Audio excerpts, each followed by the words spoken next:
स्वागत है आपका आवाज अड्डा में। और आज बातचीत हंगामे के मकसद पर है। देखिए, संसद का सत्र शुरू हो चुका है, लेकिन कोई बातचीत नहीं, कोई चर्चा नहीं और हंगामा हो रहा है।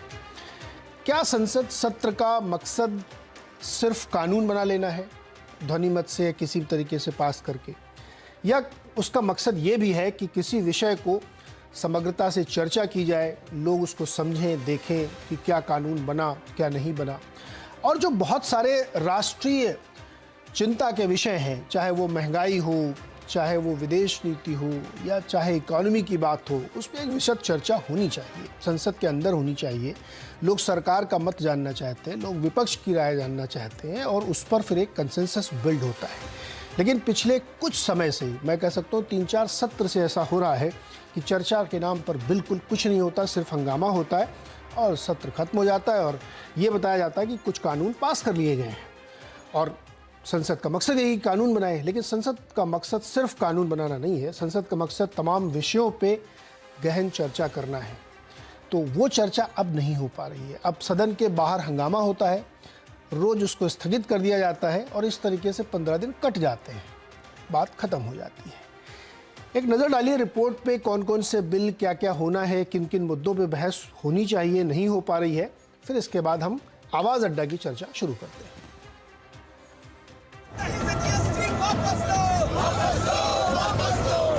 महंगाई और जीएसटी के बढ़ोतरी के मुद्दे पर संसद के अंदर और बाहर विपक्षी दलों का हंगामा जारी है।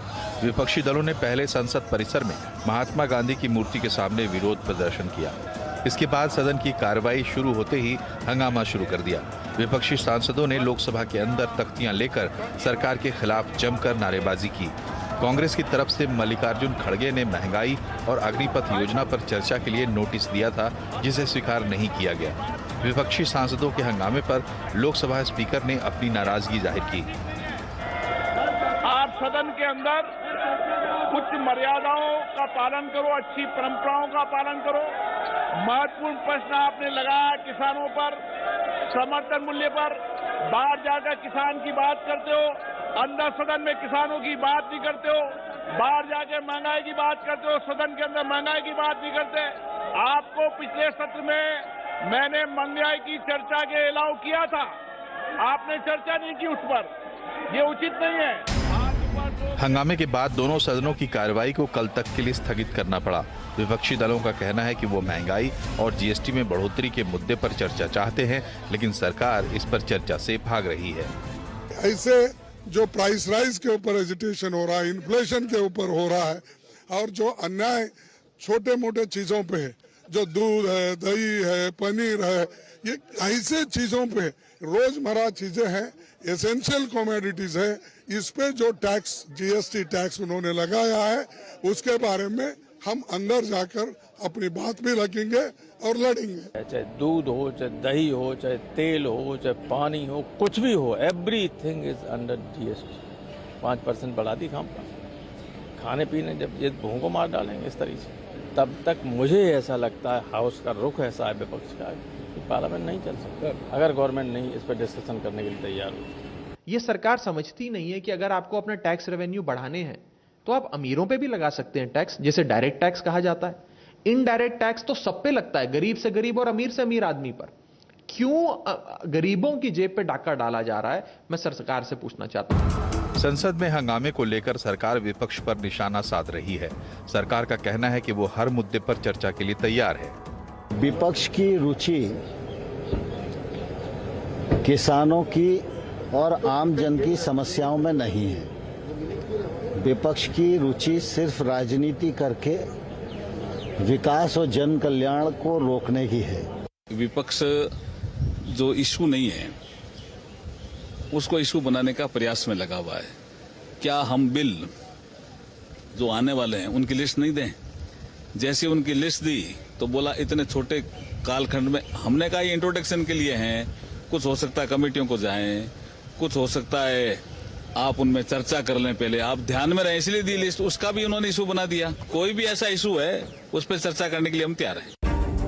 अनब्रांडेड पैकेज्ड अनाज, चावल, आटा और दही जैसे खाद्य पदार्थों पर 5% जीएसटी लगाने का बचाव करते हुए वित्त मंत्री निर्मला सीतारमण ने कहा कि ये फैसला जीएसटी काउंसिल की बैठक में सर्वसम्मति से लिया गया था, जिसमें गैर बीजेपी शासित राज्य भी मौजूद थे।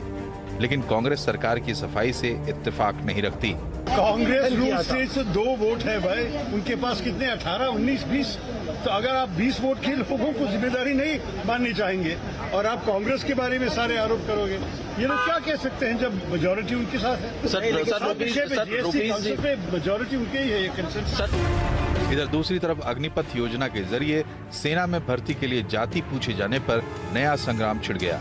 आम आदमी पार्टी के सांसद संजय सिंह ने ट्वीट करके सेना भर्ती में जाति पूछे जाने पर सवाल खड़े किए। इस पर सेना ने बयान जारी करके कहा कि सैन्य भर्ती प्रक्रिया में कोई बदलाव नहीं किया गया है। पहले भी जाति और धर्म प्रमाण पत्र मांगा जाता रहा है। शहीदों के अंतिम संस्कार के लिए धर्म का पता होना जरूरी है। रक्षा मंत्री ने विपक्ष के सवालों को अफवाह बताया। हमारे आजादी के पहले से वही व्यवस्था अब तक चली आ रही है, कहीं पर कोई परिवर्तन नहीं हुआ। लेकिन जाति की जो मांग की गई है सर, मैं जो कह रहा हूँ कि पुरानी व्यवस्था रही है, वही व्यवस्था चली आ रही है। विपक्षी दल महंगाई और जीएसटी के मुद्दे पर संसद के अंदर एकजुट नजर आ रहे हैं, लेकिन कई दूसरे मुद्दों पर उनकी एकता टूटती दिखाई दी। राज्यसभा चुनाव के दौरान कई विपक्षी विधायकों ने क्रॉस वोटिंग करके सत्ता पक्ष को फायदा पहुंचाया। कई विपक्षी दलों ने एनडीए की राष्ट्रपति उम्मीदवार द्रौपदी मुर्मू का समर्थन किया। यहाँ तक कि राष्ट्रपति चुनाव के दौरान क्रॉस वोटिंग भी हुई। सवाल ये है कि क्या विपक्षी दलों में एकता कम और इसका दिखावा ज्यादा है? महंगाई और जीएसटी के मुद्दे पर सरकार को घेरने का कोई प्लान बनाया है क्या, या सिर्फ संसद के अंदर हंगामा करके काम चल जाएगा? तो बातचीत करने के लिए आज हमारे साथ जो मेहमान, मैं उनसे आपका परिचय करा देता हूं। भारतीय जनता पार्टी की तरफ से प्रवक्ता गोपाल कृष्ण अग्रवाल जी होंगे। कांग्रेस के प्रवक्ता मीम अफजल साहब हैं हमारे साथ। आम आदमी पार्टी की प्रवक्ता कैप्टन शालिनी सिंह हमारे साथ हैं।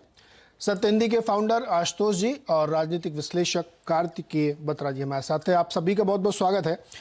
चर्चा की शुरुआत तो मैं सत्ताधारी दल से करना चाहता था, लेकिन गोपाल जी के शायद कनेक्शन में थोड़ी विलंब है, तो मैं ये सवाल अब मीम अफजल जी के पास लेके आना चाहता हूँ। मीम अफजल, जब उन्होंने रिपोर्ट दिखाया तो उसमें आरोप प्रत्यारोप लग रहे थे।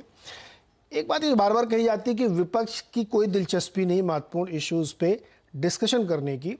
वो हंगामा करते हैं, उसके बाद सदन स्थगित हो जाता है और फिर वो बाहर निकल के वहाँ पे बड़ी चर्चाएं करते हैं। देश की, लोगों की, पत्रकारों की, सबकी ये दिलचस्पी है कि जो बहुत ही बड़े राष्ट्रीय मुद्दे हैं उस पर संसद के अंदर बहस होनी चाहिए, जो हम सुनना चाहते हैं, समझना चाहते हैं आप लोगों का रुख क्या है, सरकार का रुख क्या है, लेकिन ये नहीं हो पा रही पिछले कई सत्रों से। क्या इसके लिए विपक्ष जिम्मेदार नहीं है? देखिए, पहली बात तो मैं आपको ये कहना चाहता हूँ, मैं खुद पार्लियामेंट का मेंबर रहा हूँ और मैं ये भी जानता हूँ कि पार्लियामेंट के अंदर जब कार्रवाई होती है तो उसकी शुरुआत कैसे होती है, मुद्दे क्या क्या होते हैं, कौन सी चीज़ें प्रायोरिटी पर होती हैं, कौन सी चीज़ें। इस सरकार का रवैया काफ़ी दिनों से हम देख रहे हैं, पूरा देश देख रहा है कि इनका एक फिक्स एजेंडा होता है और उस फिक्स एजेंडे के तहत ये सिर्फ ये कहते हैं जो लिस्ट है, बिजनेस जो लिस्ट हुआ है हम उस पर बात करेंगे, बाकी चीज़ों को बाद में देखेंगे।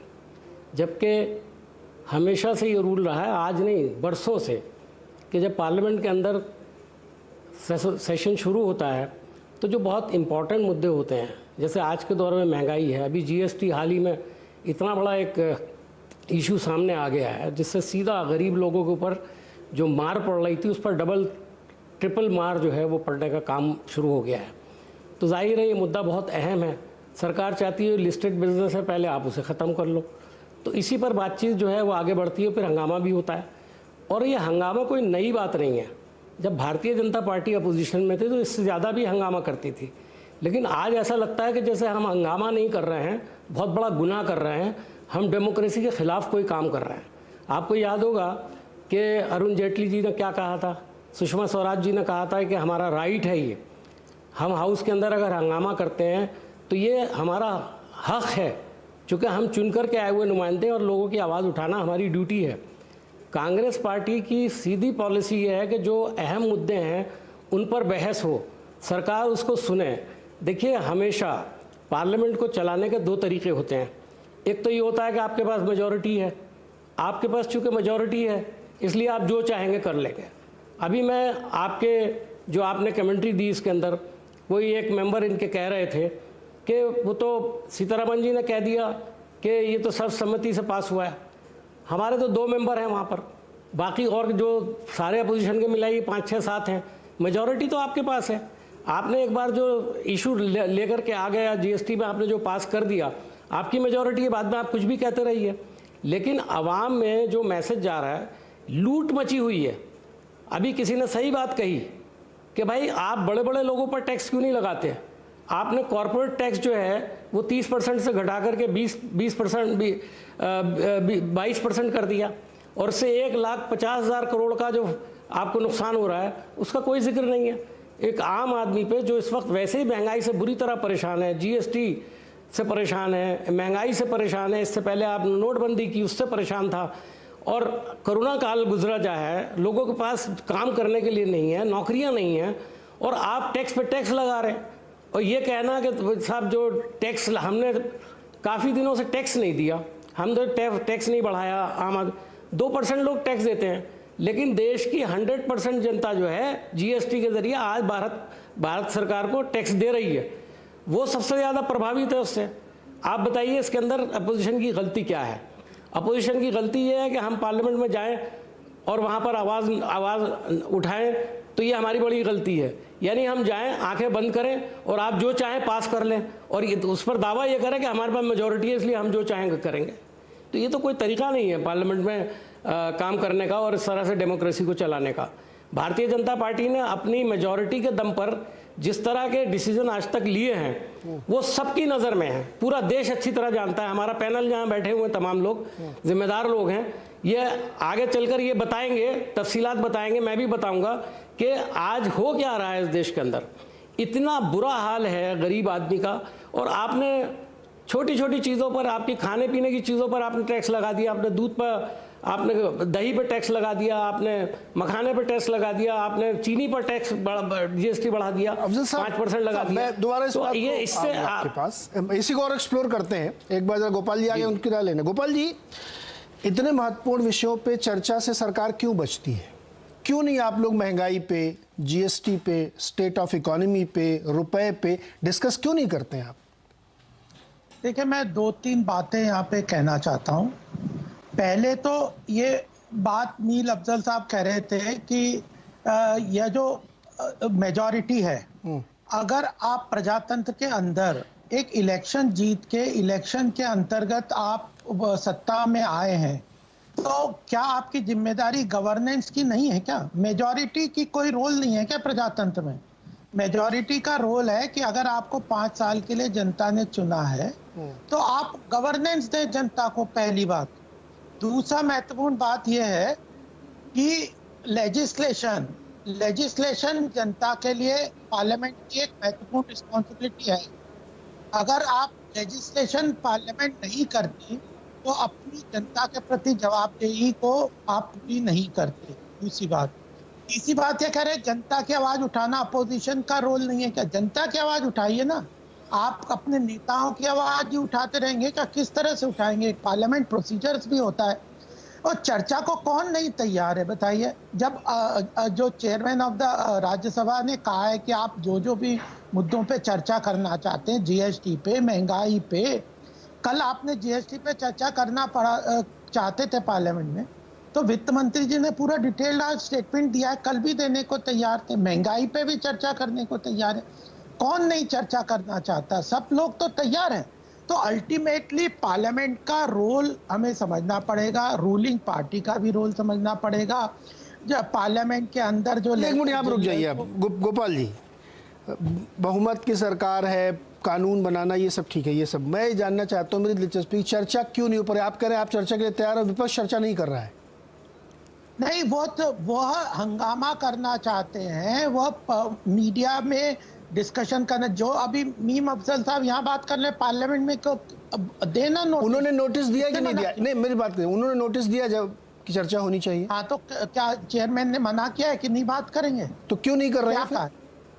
तो ये जब ऑर्डर पार्लियामेंट प्रोसीजर के अंदर आप ऑर्डर तो रखेंगे ना। सिस्टम ऑर्डर क्या रखना है बताइए? ऑर्डर क्या है? क्या ऑर्डर? आप हंगामा करके वेल में कूदते चले जाएंगे हर वक्त, क्योंकि आप चर्चा के लिए तैयार नहीं हो रहे हैं। आप कह रहे हैं पहले बिल पास करा लीजिए। आप करें पहले बिल पास करा लीजिए, जरूरी ना, बिल। ऐसी बात नहीं है, बिल पास करने में भी तो चर्चा ही होगी। नहीं, बिलों के ऊपर महंगाई पे कोई बिल है क्या? नहीं, महंगाई पे नहीं है। तो फिर महंगाई पे चर्चा पहले हो जाने दीजिए ना, क्यों नहीं होने देते हैं? नहीं, सरकार आज ऐलान कर दे, मीम साहब सरकार, गोपाल जी, आज सरकार ऐलान कर दे कि हम कल महंगाई पर और जीएसटी पर चर्चा करेंगे।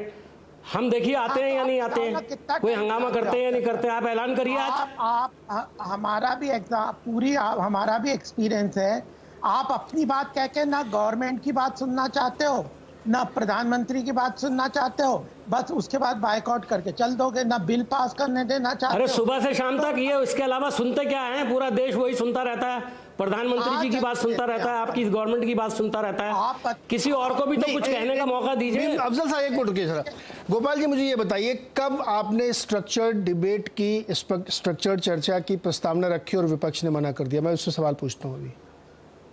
विपक्ष ने कब डिमांड किया और कौन से विषय पे चर्चा नहीं हुई है? अरे वो अभी कह रहे हैं कि महंगाई पे मुझे चर्चा करनी है, तो वो पार्लियामेंट में कहे ना कि महंगाई तो पार्लियामेंट में उन्होंने, तो वो खड़गे जी ने लिख, आप डिनाई कर दीजिए, खड़गे जी ने ऐसी कोई मांग नहीं रखी, लिख के नहीं दिया उन्होंने, नहीं दिया उन्होंने। नहीं, मैं प्रीवी नहीं हूं, मैं पार्लियामेंट का मेंबर नहीं हूं, लेकिन जब चेयरमैन ने कहा है कि आपके जीएसटी पे, महंगाई पे, जिन जिन चीजों पे आप चर्चा करना चाहते हो हम तैयार हैं, तो जो चेयरमैन और स्पीकर ही तो टाइम एलोकेट करेंगे। तो आप बता दीजिए क्यों नहीं हो रहा? मैं वही तो जानना चाहता हूँ। मीम अफजल जी आप बताइए, एक मिनट रुकिए सर। नहीं, ये मुद्दा बड़ा पेचीदा, आप कह रहे हैं कि करना चाहते, वो कह रहे नहीं करना चाहते, ऐसे थोड़ी देर चलेगा। मीम अफजल जी क्यों नहीं चर्चा चाहते आप लोग, बताइए। आप चर्चा चाहते हो, हमने कभी भी मना नहीं किया। नहीं तो फिर चर्चा हो क्यों नहीं रही है, मैं ये जानना चाहता हूँ।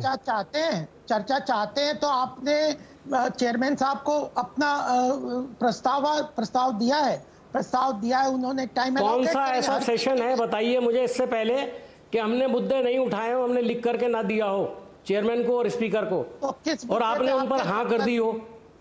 आपके कितने हम कह रहे हैं ना आपसे, जीएसटी और महंगाई पे आप ऐलान करवाइए सरकार से, अभी कराइए, रात में ऐलान कर दे सरकार के कल करेंगे, कल आप देख लीजिएगा कि अपोजिशन क्या करती है। प्ले कार्ड लेके आप, या तो आप एक्सपोज होंगे या हम एक्सपोज होंगे। देखिए गोपाल, रुकिए मीम साहब रुकिए, अभी और भी मेहमान है। गोपाल जी, एक सरकार और बहुमत की सरकार होने के नाते ये आपका एक नैतिक दायित्व भी होता है कि आप संसद कैसे चलाएं। आप ये ऐलान कर दें कल, अगर अध्यक्ष जी वहां से, कि कल सिर्फ महंगाई पे चर्चा होगी या जिस भी विषय पे चर्चा होनी चाहिए जो राष्ट्रीय महत्व का है, और उसके बाद अगर विपक्ष वहां तख्ती लेके खड़ा हो जाए और उसके बाद हंगामा करके, तो फिर मैं इनकी खिंचाई करूंगा ना। लेकिन आप तो खुद ही नहीं कह रहे हैं। नहीं तो नीरज जी, फिर ये भी तो इनको, अगर जो चेयरमैन है या अध्यक्ष है, मैं कह रहा हूं कि चेयरमैन अध्यक्ष को छोड़िए आप सर, आप ये बताइए कि सरकार, सुनिए ना सर, एक मिनट सुन लीजिए ना, ये पेचीदगियों में फंसा के ही देश मुश्किल में फंसता है। संसद की सबसे अटमोस्ट जिम्मेदारी इस समय है कि पूरी दुनिया की इकोनॉमी इस समय एक बड़े अजीब से दौर से गुजर रही है। कौन सही है, कौन गलत है, किसकी गलती से क्या हो रहा है, ये बात की बात नहीं। पहले तो ये कि इस विषय पे बात होनी चाहिए, और संसद किसी और कहाँ बात होगी? आवाज अड्डा में डिबेट करेंगे क्या हम लोग बैठ कर रोज इकोनॉमी पे? करते तो हैं हम राष्ट्रों जी रोज कर लेते डिबेट, उससे क्या होने वाला है? संसद तो ये उनकी बिना मांग के भी इस पर डिस्कस होना चाहिए। गवर्नेंस की किसकी जिम्मेदारी है, अपोजिशन की है या सरकार की है? सर सरकार की है मुझे लगता है, आप करिए ना। तो फिर और लेजिस्लेशन किसकी जिम्मेदारी है? आपकी जिम्मेदारी, कानून पास करना खाली आपकी जिम्मेदारी क्या? उन कानूनों पे डिस्कस करना जिम्मेदारी नहीं है आपकी। गवर्नेंस, देखिए गोपाल जी, किसान कानून जब पास हुए थे तब भी यही आरोप लगा था कि आपने कोई चर्चा नहीं की, कोई डिस्कशन। आपने कहा इससे पहले 50 सालों में बहुत बार चर्चा हो चुकी है। सर बहुत चीजें बहुत बार होती रहती हैं, लेकिन बीइंग गवर्नमेंट या आपको आगे बढ़ के बड़े भाई की तरह कहना चाहिए, नहीं मैं पहले इस पर डिस्कशन होगा, उसके बाद अपने बिल पास होंगे।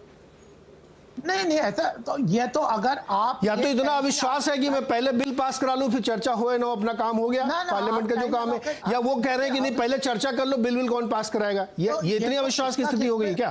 तो अविश्वास तो अपोजिशन ने क्रिएट कर रखा है। ये कितने मैंने एग्जांपल दिए हैं कि ये जो लोग अपनी बात कह के, जिस चर्चा भी होती है उसमें अपनी बात कह के फिर बैठते ही नहीं, सुन चले जाते हैं। जी एक सुनने को तैयार। अफजल जी 30 सेकंड का रिमाइंडर आपका, उसके बाद मैं शालिनी जी के पास जा रहा हूँ। ये भी एक दल है, बताइए मीर साहब क्यों नहीं हो पा रही चर्चा? हर सत्र की शुरुआत में मैं ऐसे ही डिस्कशन करता हूं, हम क्या चाहते हैं, हम नहीं चाहते, हम चाहते, हम नहीं चाहते, कुछ नहीं होता। मैंने कहा आपको जी। और ये आज की बात नहीं है, आप जो कह रहे हैं लेजिस्लेशन का जो काम है वो सरकार का काम है कि वो लेजिस्लेट करे।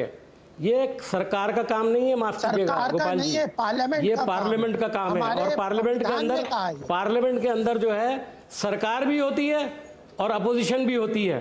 जब सरकार कोई बिल लाती है, कोई कानून पास करती है, तो उसमें अपोजिशन के अपने जो तर्क होते हैं वो रखे जाते हैं और कोशिश की जाती है अगर कोई अमेंडमेंट करना है तो उसको भी क्या है, आपने तो एक सिस्टम बना रखा है कि तो आपके मेजोरिटी है, आप वॉइस वोट से पास करा करके ले जाते हो। और उसके बाद आपने देखा किसानों के जब आपने बिल पास किए, अफजल साहब आखिर क्या हुआ? कैप्टन शालिनी, इतनी बड़ी आप गलती करने के बाद भी कोई सबक सीखने के लिए तैयार नहीं है। कैप्टन शालिनी जी, बहुत महत्वपूर्ण विषय है इस देश में चर्चा करने के लिए, और वो सब विषयों पे चर्चा होनी चाहिए, मैं किसी इससे नहीं कह रहा हूँ, लेकिन आपके यहाँ से भी एक ऐसा मुद्दा खड़ा कर दिया जाता है जो पूरी इशू को डिरेल कर दिया। अब देखिए, आज देश भर में क्या चर्चा हो रही है कि अग्निवीर के उस फॉर्म में जाति धर्म क्यों लिखा हुआ है।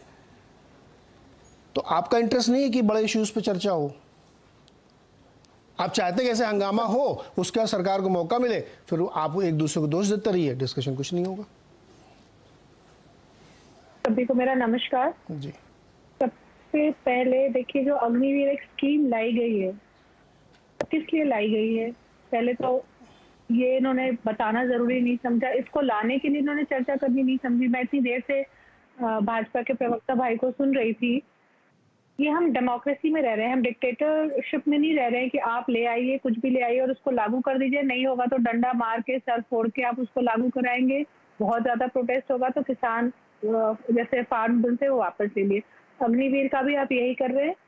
सबसे पहले आपको समझना है कि जरूरत क्या पड़ी थी डिफेंस की रिक्रूटमेंट पॉलिसी से छेड़छाड़ करने की। मैं खुद एक फौजी रही हूँ और मैं एक शहीद की पत्नी भी हूँ।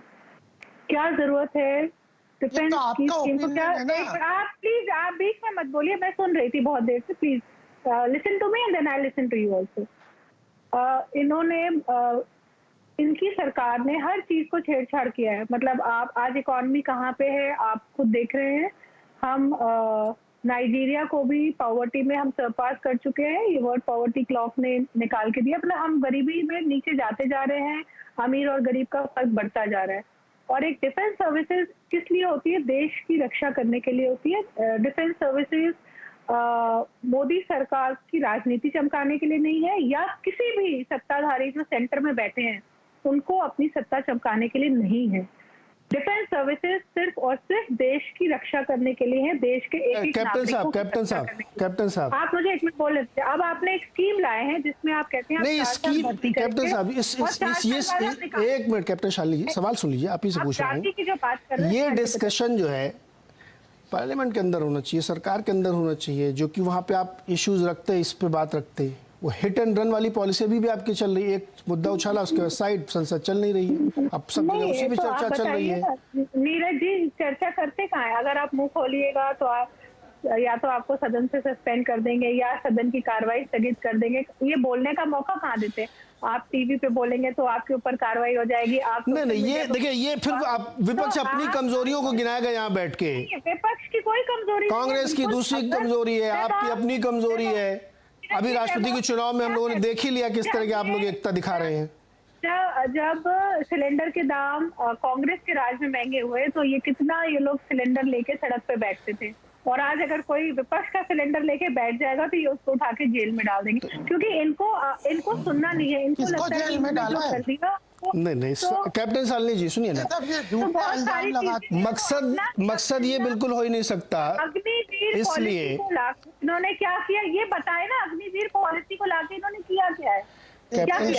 पॉलिसी के फायदे क्या गिना रहे हैं? सुनिए ना कैप्टन शालिनी जी, अच्छा शांत हो जाए, अभी दोनों लोग रुक जाए प्लीज। नीरज जी, एक 30 सेकंड दे दीजिए। बोलिए 30 सेकंड। देखिए, सरकार अगर अग्निवीर स्कीम लाए हैं या कोई बिल लाए हैं तो ये तो सरकार की जिम्मेदारी के अंतर्गत आता है ना। अपोजिशन क्या कह रहा है वो चर्चा, ये थोड़ी अपोजिशन के अनुसार बिल लाएंगे। आप अपनी बात रख, ये तो सरकार का मतलब अधिकार ही नहीं है कुछ चीज करने का क्या? अगर अग्निवीर की शालिनी जी प्लीज, मैंने आप देखिए कल इतने अच्छे से डिबेट कर रही थी, अब आज आप वही गलती फिर कर रही हैं। अब इतनी अच्छे से हम लोग यहाँ चर्चा, बस मैं नहीं चाहता पार्लियामेंट टाइप की डिबेट यहाँ पे हो। यहाँ पे बहुत शालीनता से डिबेट होनी चाहिए, एक दूसरे की बात को सुने और समझें, क्योंकि बहुत महत्वपूर्ण इश्यूज हैं। आशुतोष जी और कायद की मुझे एक बात कहनी है, एक लाइन में बोलिए, एक लाइन में, सिर्फ एक लाइन में। एक लाइन में ये बोलती हूँ कि आपसे मुझे शिकायत है कि जब मैं बोलती हूँ तो भाजपा के लोग बोलते हैं तो आप उनको चुप नहीं नहीं, ये आप आरोप लगा। देखिए मैंने अभी रोका उनको, अभी मैंने गोपाल जी को रोका, मैंने मीम जी को 3 बार रोका, ये तो आरोप मेरे ऊपर आप लगा ही नहीं सकती। मैं तो बिल्कुल, मैं एकदम निष्पक्ष भाव से नहीं, मैं सबको रोकता हूँ। मैं ये चाहता हूँ कि बहस डिरेल ना हो, मुद्दे पर है जो हमारा असली मकसद है इस चर्चा को करने का। आशुतोष जी और कार्तिकेय भाई, आप दोनों लोग जो है एनालिस्ट है और देखते रहते हैं, क्या ये मेरी मांग नाजायज़ है कि राष्ट्रीय महत्व के विषयों पे चर्चा होनी चाहिए और इसमें विपक्ष और सरकार दोनों मिल के करें? अब दोनों, मैं अपना सवाल रख रहा हूं कि विपक्ष अपने में उलझा हुआ है और सरकार के पास एक बढ़िया मौका है। आज संजय सिंह ने एक हल्का सा पत्थर मारा, अब खत्म, अब नैरेटिव बन गया कि आज तो ये डिबेट सब जगह इसी पे होगी। किसी की दिलचस्पी है क्या कि संसद के अंदर गंभीर विषयों पर चर्चा हो? आप तय कर लीजिए कि मुझे सिर्फ महंगाई पर चर्चा करनी है, सरकार कैसे बचेगी बताइए आप। आशुतोष जी। नीरज, मुझे लगता है कि जो ज्यादा गंभीर बहस है वो लोकतंत्र को लेकर है, और लोकतंत्र को लेकर इसलिए है क्योंकि अभी मैं बीजेपी के प्रवक्ता हमारे मित्र हैं उनकी बात को सुन रहा था। उन्होंने 2 बातें कही हैं और दोनों बातों पर मुझे ऑब्जेक्शन है। ऑब्जेक्शन इसलिए है क्योंकि ये लोकतंत्र का एक तरीके से मखौल ही है। उन्होंने कहा मेजॉरिटी हमारे पास है, फिर उन्होंने कहा गवर्नेंस। लोकतंत्र का मतलब और पार्लियामेंट्री डेमोक्रेसी का मतलब मेजॉरिटी नहीं होती है। अगर आप गांधी जी को पढ़ेंगे तो बहुत साफ शब्दों में कहते हैं लोकतंत्र का मतलब होता है माइनॉरिटी राइट्स। जो बहुमत है वो अल्पसंख्यकों के अधिकारों के प्रति कितना संवेदनशील है, और अल्पसंख्यक का मतलब किसी धर्म विशेष या जाति विशेष से नहीं है। अल्पसंख्यक का मतलब संसद के अंदर जो अल्पसंख्यक है, जो माइनॉरिटी है, उनके प्रति आप कितने संवेदनशील है। ये सवाल महत्वपूर्ण है, क्योंकि अगर आपके पास बहुमत है, आज आपके पास बहुमत है, कल किसी और के पास बहुमत होगा, और अगर कल आपके पास बहुमत होगा तो बहुमत नहीं होगा तो फिर आपको भी ये सफर करना पड़ेगा। मुझे अच्छी तरीके से याद है 1962 में जब चाइना के साथ युद्ध हो रहा था, बीच युद्ध के अंदर जब विपक्ष की मौजूदगी संसद के अंदर बिल्कुल खत्म थी, उस वक्त भी अटल बिहारी वाजपेयी, राम मनोहर लोहिया जैसे लोगों ने सवाल खड़ा किया और बीच युद्ध के अंदर संसद बुलाई गई और उसके दौरान ये डिबेट हुई कि आखिर ऐसी नौबत क्यों आई, भारत को चीन से लड़ाई क्यों लड़नी पड़ रही है और क्यों हमारे जवान शहीद हो रहे हैं। वहां पर सवाल लोकतंत्र का था, लेकिन बहुमत का अगर प्रश्न होता तो संसद नहीं बुलाई जाती। इसलिए मेरा जो महत्वपूर्ण सवाल है कि लोकतंत्र तब चल सकता है, सरकार तब चल सकती है जब सत्ता पक्ष और विपक्ष एक दूसरे का सम्मान करें, एक दूसरे की मांगों के प्रति संवेदनशील हो, एक दूसरे के प्रति क्रिएटिव टुगेदरनेस हो। एक दूसरे का सम्मान आज की तारीख में संसद के अंदर बिल्कुल खत्म हो चुका है। दोनों पक्ष एक दूसरे को दुश्मन के भाव से देखते हैं। और जहां तक संसद में जो चर्चा का सवाल है, मैं आपको सिर्फ एक छोटा सा आंकड़ा दे देता हूं। जो 14वीं लोकसभा थी उसमें 60% जो बिल थे वो सिलेक्ट कमेटी के पास गए। तो सिलेक्ट कमेटी अपने आप एक मिनी पार्लियामेंट होती है। 15वीं लोकसभा के अंदर 71% चीजें सिलेक्ट कमेटी के पास गई थी, स्टैंडिंग कमेटी के पास गई थी, वो मिनी लोकतंत्र होती।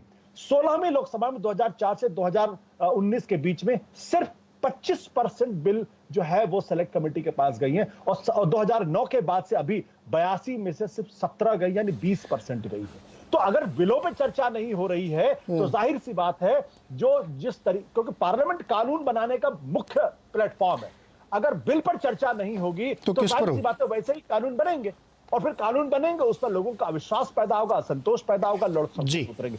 इसलिए संसद की सैंक्टिटी बनाने की जिम्मेदारी पक्ष की भी है और विपक्ष की भी है, लेकिन दोनों अगर एक दूसरे को शत्रु भाव से देखेंगे तो ये बात आशुतोष जी, आपने जो आखिरी वाली बात कही ना, ये बात बहुत महत्वपूर्ण मुझे लगती है। जो दिख रहा है यहाँ पे कि दोनों पक्ष के बीच में इतना ज़्यादा मनभेद हो चुका है, इतनी ज़्यादा अविश्वास की बात है कि कोई एक दूसरे के, मुझे तो ये लगता है कि सरकार ये चाहती है कि पहले बिल पास करा लो, बाद में देखेंगे चर्चा हो या ना हो।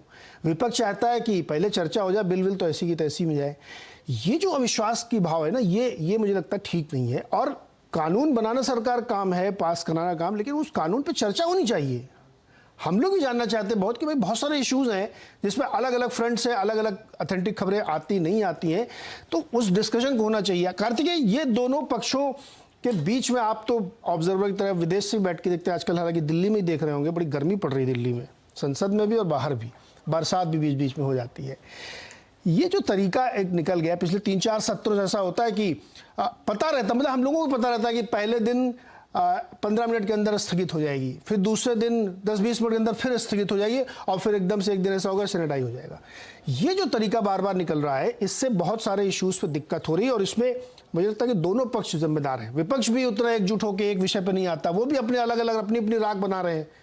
तो सरकार को प्लेटफॉर्म मिलता है, अच्छा बात है, जब तक बिखरे हुए तब तक ठीक है। नहीं, बिल्कुल सही कह रहे हैं, और आशुतोष सर की कुछ बातों से मैं अग्री करूंगा। जो उन्होंने स्टैंडिंग कमेटी का डेटा दिया, वो सारा डेटा बिल्कुल बढ़िया तरीके से एग्जांपल देता है कि दो तरह की प्रॉब्लम है।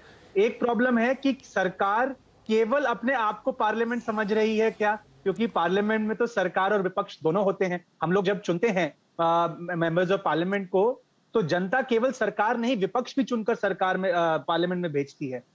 तो क्या सरकार विपक्ष को वो रोल निभाने दे रही है जो उसको देना चाहिए? इस पर एक सवाल उठता है। उदाहरण के तौर पर वाजपेयी जी, सबसे बड़ा उदाहरण तो ये है कि पिछले 2 टर्म से लीडर ऑफ अपोजिशन का पद खाली है, और अगर सरकार ग्रेसफुल होती, ग्रेशियस होती रादर, तो वो ये उनको ऑफर कर सकती थी। आज भी कांग्रेस के पास केवल 2-3 सीटों का ही फर्क है। वो टेक्निकली एलओपी बन जाए अगर 2-3 सीटें उनको मिल जाए, लेकिन nothing stops the prime minister कि वो जाके बोले कि देखिए हमको एक एलओपी चाहिए ताकि फंक्शनिंग स्मूथ हो। लेकिन वो सरकार, इस सरकार का रुख थोड़ा अलग है। जो आशुतोष सर ने कहा, स्टैंडिंग कमेटी का जो डेटा है वो बहुत अच्छे से बताता है कैसे यूपीए 1-2 में 60-70% बिल स्टैंडिंग कमेटी और सिलेक्ट कमेटी में ये फर्क है कि स्टैंडिंग कमेटी में दोनों मेंबर्स, दोनों हाउस के मेंबर्स रहते हैं, और उसमें विपक्ष और पक्ष दोनों के मेंबर्स रहते हैं। सिलेक्ट कमेटी में केवल एक हाउस के मेंबर्स रहते हैं, जहां से सिलेक्ट कमेटी की मांग होती है। इसका एक और डेटा पॉइंट है कि 2014 में जब ये सरकार चुनकर आई,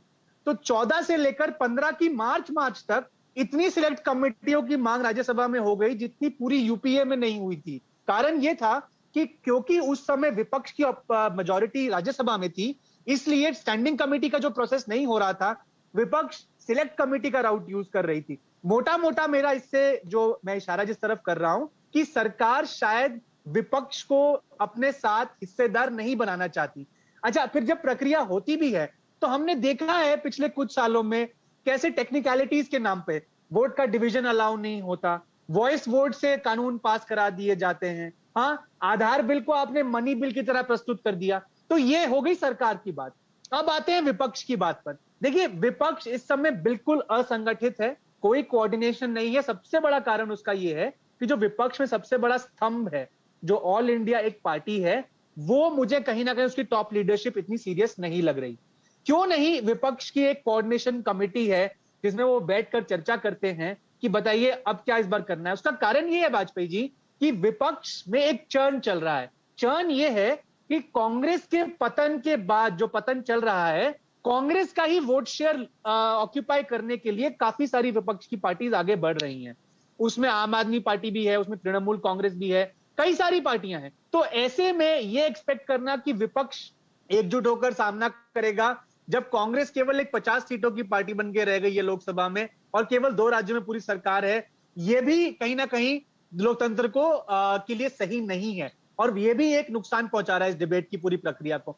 तो दोनों तरफ से प्रॉब्लम है। लेकिन मैं फिर भी मानता हूं कि विपक्ष में, मान लीजिए अगर सोनिया गांधी जी या राहुल गांधी जी चाहें तो वो एक कोऑर्डिनेशन स्ट्रक्चर बना सकते हैं, चाहे सब पार्टियां ना भी आए, लेकिन जो आपके साथ अभी भी हैं, जो जुड़े हुए हैं लोग आपके साथ, कम से कम उनके साथ आप एक जॉइंट स्ट्रेटेजी बनाकर पार्लियामेंट को अप्रोच करें। तो मेरे अनुसार वाजपेयी जी, ये मुद्दा दोनों तरफों से प्रॉब्लम का है, और जैसा कि आशुतोष जी कह रहे हैं, अंत में जो हानि है वो संविधान की है, लोकतंत्र की है। और जैसा कि आपने कहा, करके एक छोटा सवाल हैं वो मुद्दे पे बात, एक छोटा सवाल जी, मैं इस बात को मैंने भी कहा कि ये सरकार की जिम्मेदारी कि वो इन चीज़ों को करे, बड़ा भाई बन के करे, उनका ज़्यादा रिस्पांस बनता है, ज़्यादा उनकी स्टेक उनका ज़्यादा है। बिल्कुल। लेकिन विपक्ष बिखरा हुआ, उसको एकजुट करने की जिम्मेदारी किसकी है? जिनकी सबसे बड़ी जिम्मेदारी है वो कर नहीं रहे हैं। और आपने बड़ा सही कहा कि वो स्टेक लूटने में सबको इंटरेस्ट है, वो चाहे टीएमसी हो, जब सबको लगता है वो स्पेस जो खाली हो रहा है उसको कब्जा कर लें और आपस में डिस्कस न हो। अभी देखिए राष्ट्रपति चुनाव में कैसे क्या हुआ, सब तरफ जिस तरीके से माहौल दिखा, तो कहीं ना कहीं विपक्ष मौका भी देता है कि हम ऐसे ही हैं, तो नेचुरली है कि आप किसी दूसरे को फायदा उठाने देंगे। नीरज जी, जब ताकत आती है आपके पास तभी आपका सही चरित्र सामने आता है। जब इतनी ताकत आपको जनता ने दी है तो आपके पास दो ऑप्शन है, या तो आप एक अपना ब्रूट फोर्स के साथ गवर्नेंस में डील करें, और या आप ग्रेशियस बने, ग्रेसफुल बने और कहें ठीक है मैं 300 सवा 300 मेंबर ऑफ पार्लियामेंट वाली पार्टी हूं, आप केवल 50 मेंबर वाली पार्टी हैं, लेकिन हमें लगता है कि लोकतंत्र की बेहतरी के लिए हम आपको साथ मिलाकर चलेंगे। तो ये एक ऑलिव ब्रांच, एक टोकनिज्म, एक जो प्रोसेस है कि अक्रॉस द आइल्स जिसको बोलते हैं। मुझे एक चीज और लगती है वाजपेयी जी, शायद ये बात आप भी अग्री करेंगे, एक जमाना था जो पॉलिटिशियंस ऐसे थे जो वेल नेटवर्क थे हर पार्टी में, उनके रिश्ते होते थे हर पार्टी में, वो जानते थे कैसे अक्रॉस द आइल जाकर डिस्कशन कराना है, चर्चा करानी है। मुझे लगता है हम वो पॉलिटिशियंस भी मिस कर रहे हैं आज की तारीख में, क्योंकि अब पॉलिटिक्स इतनी पर्सनलाइज हो गई है कि मतलब एकदम पर्सनलाइज होके ब्लेम गेम होता है, पर्सनलाइज होके डिबेट होता है, एक वेंडेटा हो गया है। आशु जी, क्विक कमेंट आपका एक। चलिए, क्या विपक्ष को मजबूत करना सरकार की जिम्मेदारी है? नहीं, विपक्ष और सरकार के बीच में जो एक जिसे कहते हैं रागात्मक संबंध होना चाहिए वो नहीं है। नहीं, वो संबंध तो पहले तो विपक्ष एकजुट करिए ना, फिर रागात्मक संबंध बनेगी। वो किसकी जिम्मेदारी है? नीरज जी मैं आपको बताऊं 2008 में सोमनाथ चटर्जी जी वो लोकसभा के स्पीकर थे, और सोमनाथ चटर्जी ने बाकायदा बड़े इमोशनल हो गए और कहा ये मेरी जिंदगी का सबसे खराब पल है। इसलिए खराब पल है क्योंकि विपक्ष सरकार को चलने नहीं दे रहा, संसद को चलने नहीं दे रहा। मुझे याद पड़ता शंकर दयाल शर्मा जब राज्यसभा के चेयरमैन थे तो वो सदन में रो पड़े थे, लेकिन उस दौरान भी सत्ता पक्ष और विपक्ष के बीच में एक संबंध था, दोस्ती थी, शत्रुभाव नहीं था। संसद के अंदर हंगामा होता था, स्पीकर परेशान होते थे, राज्यसभा के चेयरमैन परेशान होते थे, लेकिन जैसे ही संसद सदन के बाहर निकलते थे एक दूसरे के प्रति उनके मन में स्नेह था, मोहब्बत थी और एक दूसरे का रेस्पेक्ट करते थे। आज सदन के अंदर जो माहौल है वही माहौल बाहर हो गया है। यही दिक्कत है कि ना तो सत्ता पक्ष विपक्ष का सम्मान कर रहा है, ना ही विपक्ष सत्ता पक्ष का सम्मान कर रहा है। अब इसके लिए आप जिसको चाहे उसको जिम्मेदार ठहरा, मैं किसी एक को जिम्मेदार ठहराने की स्थिति में नहीं हूं, लेकिन जिसको चाहे उसको जिम्मेदार ठहरा दिए। इसलिए जो और स्पीकर का काम यह है कि वो कम से कम विपक्ष के साथ बैठकर कॉन्फिडेंस में लेके, जो पार्लियामेंट्री अफेयर्स मिनिस्टर होते हैं वो कॉन्फिडेंस में लेके। आशु जी, क्विक ब्रेक लेना है मुझे, एक कुछ तो मजबूत। तो अभी हमने काफी जानने की कोशिश की कि क्यों नहीं हो पा रही और क्या किस तरह का विश्वास मतभेद है। अग्रवाल जी इस पर रिएक्ट करना चाहते थे। अग्रवाल जी बताइए, तमाम चर्चा हम लोगों ने अभी यहाँ पे की, सुना, आप कह रहे थे कि कुछ जोड़ना चाहते हैं आप। मेरा सवाल भी आपसे ये कि क्या ये जो स्थिति बनी, इतना ज़्यादा विश्वास हो गया है कि अब बातचीत की भी गुंजाइश नहीं? चर्चा तो बातचीत ही है।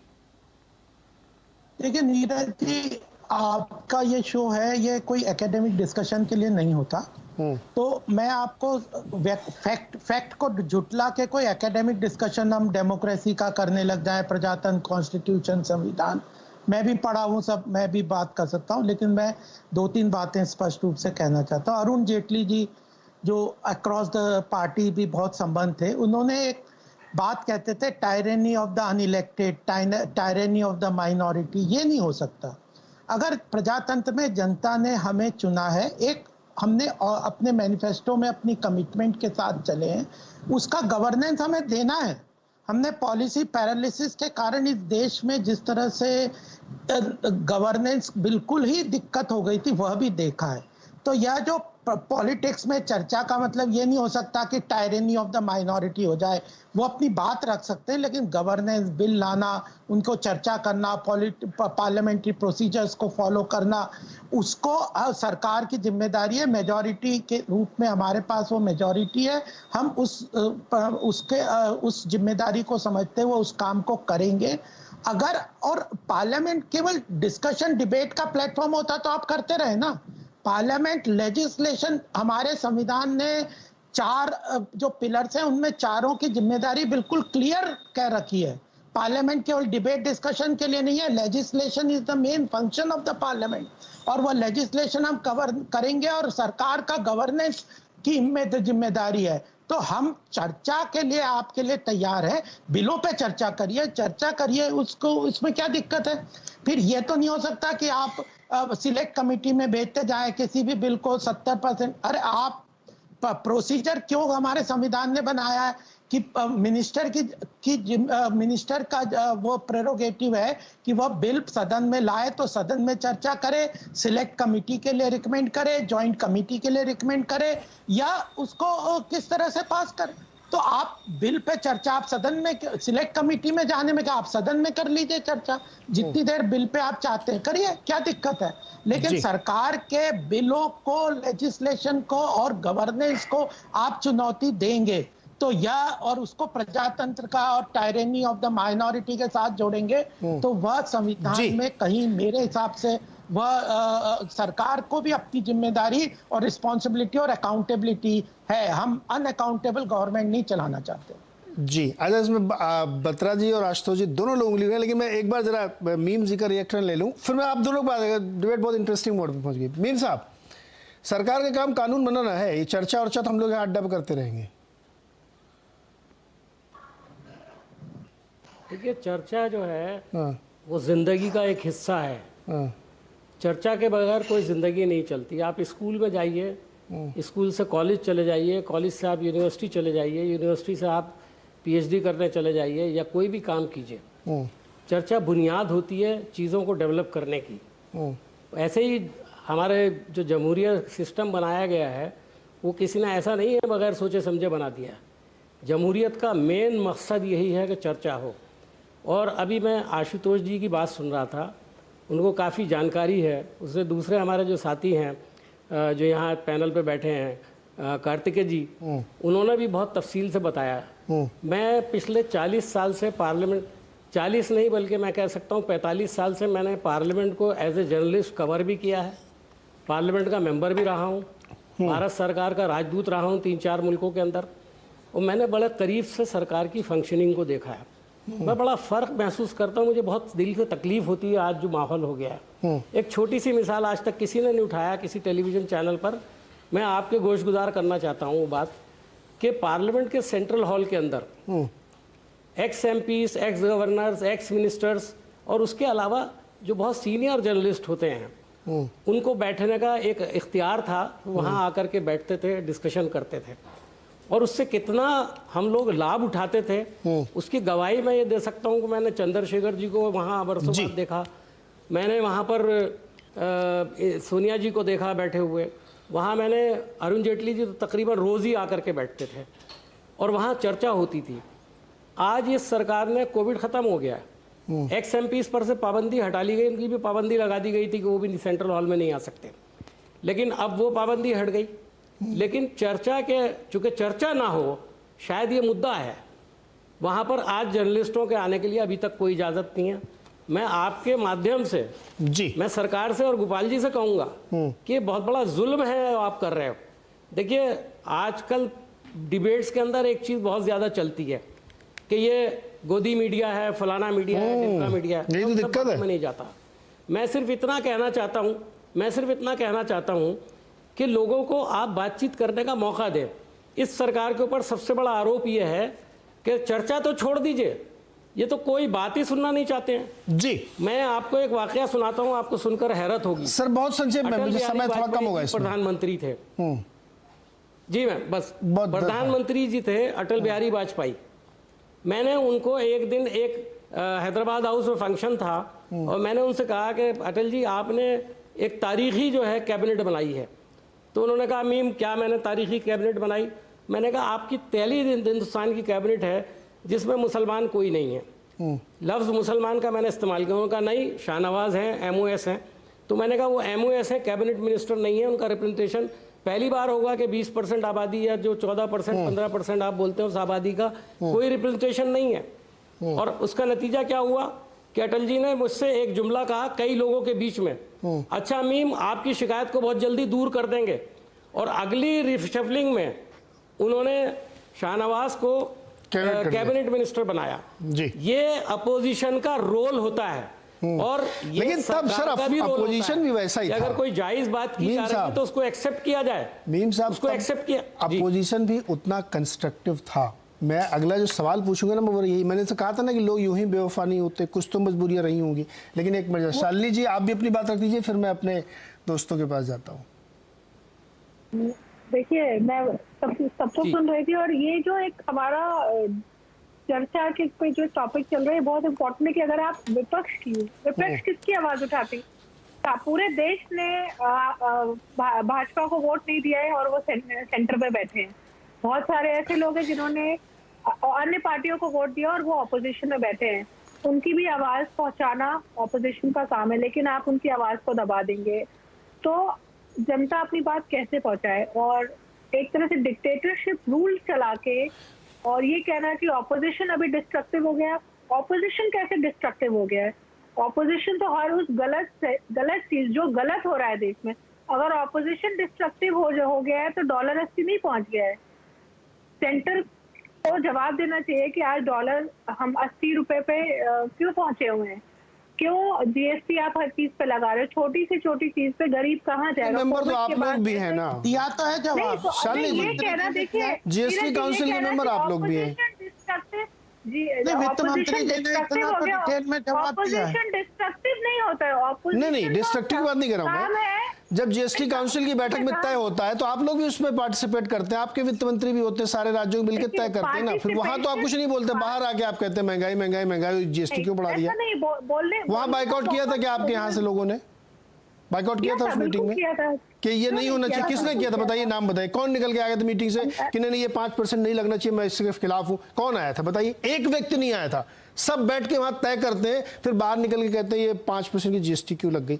इसमें मुझे लगता है कि थोड़ा तो आपका ये कहना है कि जो विपक्ष है वो सत्ताधारी पार्टी के हाँ में हाँ मिलाता है और बाहर जनता को दिखाने। जीएसटी वाले मामले में तो मुझे ऐसा ही दिख रहा है। मुझे नहीं पता आप लोग क्या करते, लेकिन जीएसटी वाले मामले में तो यही दिख रहा है। ये काउंसिल में तय हुआ था ना, ये गलत चल रहा है देश में और काउंसिल में तय हुआ था। अभी मीम साहब ने कहा 5-7 स्टेट ही थे, मैं कह रहा हूँ 7 स्टेट भी थे। उन 7 स्टेट ने हामी भरी ना उस पे, तभी तो हुआ ना।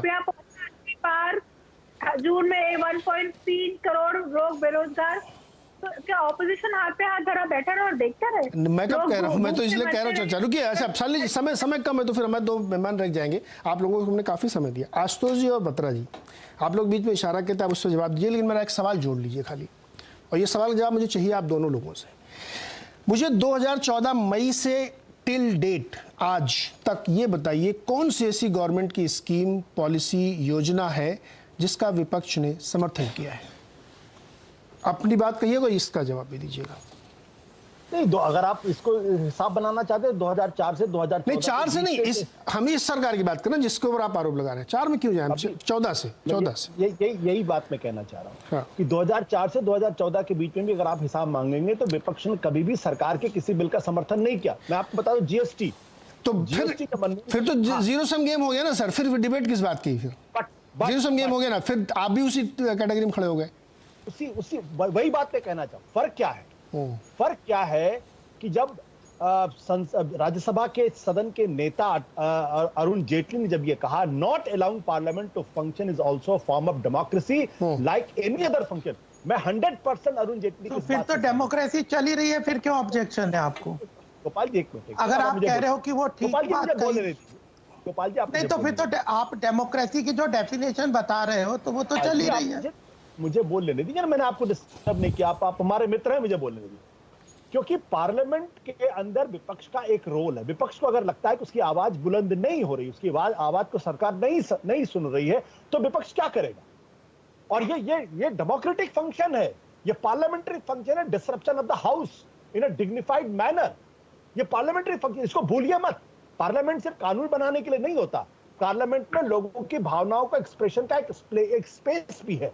ये भी हमें समझना चाहिए सर। दूसरी बात जो ज्यादा और महत्वपूर्ण है, आप कुछ पूछ रहे नीरज जी, पूछ लीजिए। मैं ये पूछ रहा हूं कि डेमोक्रेसी और तमाम ही चर्चाएं आप लोग बार बार कर रहे हैं। मैं ये भी जानना चाहता हूं कि जो सत्ता में है वो मेजॉरिटी जीत के आए हैं, ऊपर से नहीं टपक के आए हैं। उनके पास भी मेजॉरिटी का समर्थन है, तो विपक्ष को उसका भी रिस्पेक्ट करना चाहिए। इसलिए मैंने ये लोडेड क्वेश्चन पूछा था कि किसी एक चीज में आप उनके साथ खड़े दिखते हैं। आप कहीं अभी एक मिनट सुन लीजिए, सवाल पूरा सुन लीजिए। कांग्रेस का ये आरोप है कि मेरी सारी योजनाएं मोदी जी ने लागू कर दी।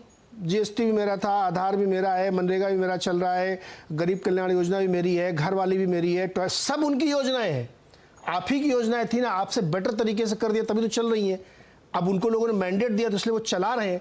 मैं इसीलिए कहना चाह रहा हूं कि क्या वो कंफर्ट जोन, क्या वो एकोमोडेशन दिया विपक्ष ने कभी इस सरकार को, जिससे आप ये एक्सपेक्ट करें कि वो आपको इतना एकोमोडेशन दे? ये सवाल तो मनमोहन सिंह भी पूछते थे ना भाई। सोमनाथ चटर्जी ने क्यों ये कहा था कि मैं इस सदन से बहुत ही भारी मन से जा रहा हूं और 40 साल का मेरा अनुभव, मैं बहुत तकलीफ में हूं। तब तो वहां पे लालकृष्ण आडवाणी की बीजेपी विपक्ष में थी। तो सोमनाथ चटर्जी जैसे जायंट ये बात क्यों कह रहे थे, या शंकर दयाल शर्मा जो उस वक्त जो विपक्ष में सत्ता पक्ष में थे, नरसिम्हा राव की सरकार थी, वो ये बात क्यों संसद के अंदर रो दिए? मैं बार बार इस बात को कहने की कोशिश कर रहा हूं कि विपक्ष का काम है सरकार पर अंकुश लगाने की कोशिश करना, उसके बीच में डिसरप्शन भी होगा, लेकिन क्या सदन के बाहर सत्ता पक्ष विपक्ष के बीच में रिश्ता है या रिश्ता नहीं है? वो रिश्ता पहले हुआ करता, मुझे अच्छी तरीके से याद है कि लाल अटल बिहारी नहीं तो आशुतोष जी यही तो बात है, 14 के बाद से वो रिश्ता क्यों इतना खराब हुआ? क्योंकि कोई स्वीकार ही नहीं कर रहा आज तक, आज भी डिनाइल मोड में है लोग। 10 सेकंड 2000 प्रजातंत्र को एक्सेप्ट नहीं कर रहे हैं ना। गांधी की सरकार को 415 सांसद मिले, तब उनको पता चला कि अटल बिहारी वाजपेयी की तबीयत खराब है। उन्होंने अटल बिहारी वाजपेयी को विशेष तौर पर यूएनओ में भेजा ताकि उनका इलाज हो सके, और ये बात किसी को नहीं पता। अरे ये ऐसे जेस्चर्स ऐसा नहीं कि इस गवर्नमेंट में नहीं हो रहे सर। आज तो आप एप्पल टू एप्पल कंपैरिजन करिए, आप इस इशू मत करिए, यहाँ भी बहुत सारी चीजें नहीं पॉइंट पे आइए सर। ऐसा नहीं कि कोई बीमार है तो मोदी जी उसको हालचाल नहीं पूछते हैं, वो ममता जी हो तब भी उनको पूछते हैं वो। देखिए ये आप भी जानते हैं, मैं भी जानता, आज की तारीख में सोनिया गांधी नरेंद्र मोदी के बीच बातचीत तक नहीं है। मैं यही जानने की कोशिश कर रहा हूं सर कि ये क्यों नहीं है, ये क्यों नहीं है, क्यों नहीं है बताइए ना। यही तो मैं आपसे पूछ रहा हूं, सिर्फ इसलिए कि मेरे अंदर इतना है। मैं नहीं मानता इसको। मैं भी गवाह हूं सर, 2014 से आज तक विपक्ष ने कभी इस सरकार को स्वीकार ही नहीं किया। वो मानता ही नहीं कि सरकार बन गई, उनको अभी भी वो भ्रम की स्थिति में है सर। सेकेंड टर्म चल रहा है और फुल मेजोरिटी से चल रहा है। मैं ये महत्वपूर्ण सवाल बार बार हार्प इसलिए कर रहा हूं कि शायद समस्या की जड़ वहां पे है। 10 सेकंड 10 सेकंड उसके बाद काट के पास जी। दिल्ली के अंदर आम आदमी पार्टी की सरकार बनी। आम आदमी पार्टी के पास 67 विधायक थे। बीजेपी के पास सिर्फ 3 थे। लेकिन बीजेपी को लीडर ऑफ अपोजिशन का दर्जा दिया गया। विजेंद्र गुप्ता, बहुत अच्छी बात है, तारीफ है इसके लिए। ये काम संसद में तो अच्छी बात है ना, इसमें क्या दिक्कत है? इसमें दिक्कत क्या है? ये काम संसद में क्यों नहीं हुआ? संसद में होना चाहिए ना ये काम। जी कार्तिकेय जी, आपसे भी यही सवाल है कि क्या सिर्फ इतनी सी बात है कि हम काम रोकेंगे, नहीं होने देंगे, या ये भी एक बात है कि कभी इस गवर्नमेंट को एक्सेप्ट नहीं किया? मैं दोबारा वो सवाल कर रहा हूं कि सारी वो योजनाएं बहुत अच्छे तरीके से लागू हो रही हैं, और मैं ये बात ऑन रिकॉर्ड कर रहा हूं, इस गवर्नमेंट से अच्छा एग्जीक्यूशन किसी का नहीं। इस गवर्नमेंट की यूएसपी है कि वो उसी काम को अच्छे से एग्जीक्यूट कर देते हैं, फिर आप चिल्लाते रहते हैं कि ये क्यों किया, कि वो क्यों किया, क्योंकि उन्होंने करके दिखा दिया। अब या तो आप एक्सेप्ट ही नहीं कर रहे इस गवर्नमेंट को, इसलिए हम हर चीज में अड़ंगा लगाएंगे। मुझे बताइए ना, 14 से आज तक कोई एक योजना है जिस पर साथ विपक्ष खड़ा हो कि हाँ ये काम सही कर रहे हैं, चलिए मेरा समर्थन है, बताइए। 200 करोड़ वैक्सीन की तब तक तारीफ नहीं है, किसी चीज की नहीं है ना। वो एक समस्या ये भी है सर। कार्तिकेय की बारी है, कार्तिकेय की बारी सर। आशुतोष जी कार्तिकेय की बारी है, उसका समय मत लीजिए सर प्लीज। कार्तिकेय की बारी है तो जी। कार्तिकेय जी, आशुतोष जी मेरा समय ले सकते हैं मुझे। आशुतोष जी डाका डालना सबके टाइम पे। वो कुछ सीखेंगे, मैं कुछ सीखूंगा, कुछ बोलेंगे तो। जी बोलिए। अग्रवाल जी को एक बात बोलूंगा, मैं आपसे छोटा हूं उम्र में भी, अनुभव में भी, लेकिन एक बात कहूंगा, आप जो ये टेक्निकलिटी हम पर डाल रहे हैं कि आपके पास मेजॉरिटी है, मेजॉरिटी लोगों ने आपके लिए वोट किया, थोड़ा उसको संशोधन करिए। आपके पास मेजॉरिटी सीटें, आपके पास मेजॉरिटी सीटें हैं, लेकिन 63% लोगों ने देश के आपको वोट नहीं किया है। और जब वो 63% लोगों ने आपको वोट नहीं किया है तो, लेकिन फिर भी हमारे जो प्रधानमंत्री हैं sir, 37% was your 2019 vote share, 37%, 63% लोगों ने अभी आपको वोट नहीं किया। इसका मतलब ये नहीं कि प्रधानमंत्री उनके नहीं है, उनके भी उतने ही प्रधानमंत्री हैं। इसी वजह से इस सरकार का ये रिस्पॉन्सिबिलिटी है। अग्रवाल जी मेरे को कंप्लीट करने दीजिए, मुझे कंप्लीट करने दीजिए जी। तो उन प्रधानमंत्री की ये जिम्मेदारी है, सरकार की जिम्मेदारी है कि जिन पार्टियों को बाकी 63% ने वोट करके भेजा, उनके साथ अच्छे से काम कर सरकार चलाएं। ये बस मेरा एक लिमिटेड सा पॉइंट है, कभी सोचिएगा इसके बारे में। शायद चलाएं कि ना चलाएं, जहां तक वाजपेयी जी और आपने जो सवाल पूछा ना, मुझे लगता है उसका एक बहुत ही कॉम्प्लिकेटेड सा जवाब है। मैं कोशिश करूंगा सिंप्लीफाई करने की। जो एक रिस्पेक्ट का लॉस हुआ है ऑपोजिशन और सरकार में, उसका एक कारण ये भी है कि अब आप देखिए कि बीजेपी की जो लीडर्स की नई खेप आई है और अब कांग्रेस की लीडर्स की खेप देखिए, एक सोशियो इकोनॉमिक चर्न है हमारे रिप्रेजेंटेटिव्स में। जो प्रोफाइल्स आप देख रहे हैं, जो फैमिली ओरिएंटेड पॉलिटिक्स या जो एक सर्टेन बैकग्राउंड से लोग आते थे, वो एक डिफरेंस है।